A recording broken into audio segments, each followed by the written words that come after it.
Mahal pa rin kita hanggang ngayon,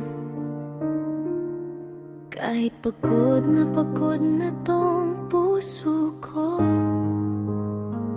Ilang beses kong pinikit mata ko sa sakit, umaasang baka magbago ka at piliin mo kung hindi saktan ulit.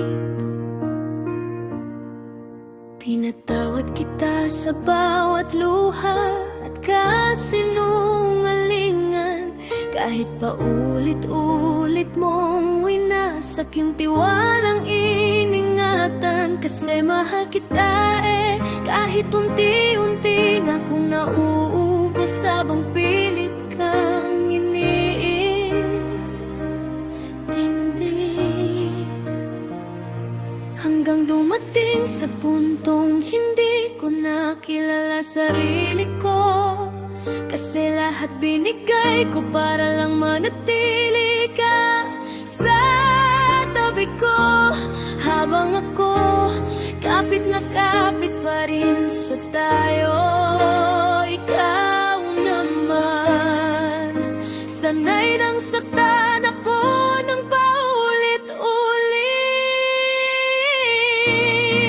Kaya kailangan na kitang bitawan, hindi dahil kulang pagmamahal ko sa'yo, kundi dahil habang mas lalo kitang minamahal, mas lalo naman akong nawawala sa sarili ko.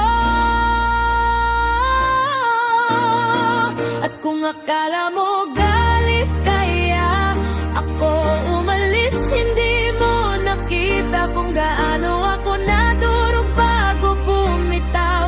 Kasi mahal pa rin kita kahit wasak na ako, pero napagod na akong magpatawad sa sakit na ikaw mismo ang nagbibigay sa puso ko.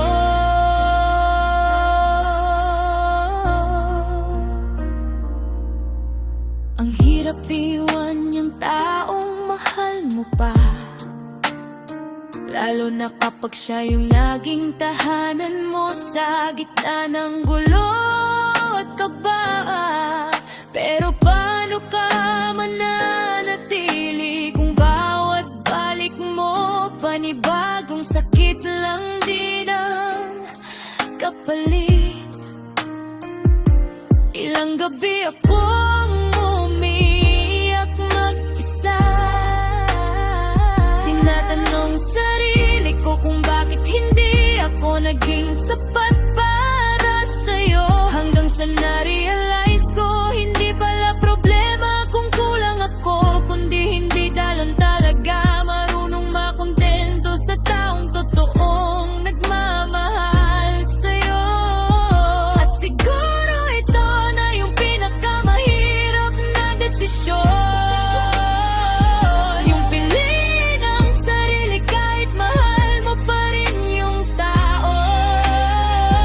Kasi minsan hindi sapat ang pagmamahal para manatili, lalo na kapag yung taong mahal mo siya rin yung sumisira